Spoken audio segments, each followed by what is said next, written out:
తల్లి గర్భంలో ఉండేటప్పుడు మనకు శ్వాస లేదు, గుండె కొట్టుకుంటుంది కానీ శ్వాస లేదు. ఈ శ్వాస ఎప్పుడు ప్రారంభమైంది?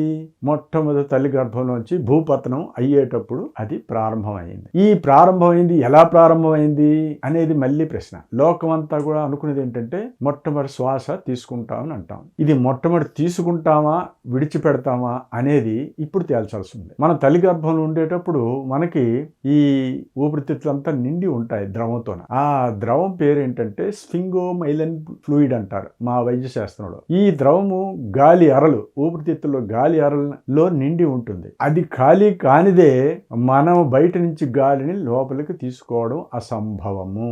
అది మనకి నిర్ధారణ అవుతుంది. మరి అది ఖాళీ ఎలా అవుతుంది? అది ఖాళీ కావాలంటే మన భ్రూమధ్యంలో నుంచి మెదడు నుంచి ఈ ఊపిరితిత్తుల్లోకి ఆ శక్తి రావాలి. అది వచ్చి గాలి అరల్లో ఆ నీటిని పిండిన తర్వాత అప్పుడు ఖాళీ ఏర్పడి మనం బయట గాలిని తీసుకుంటాం.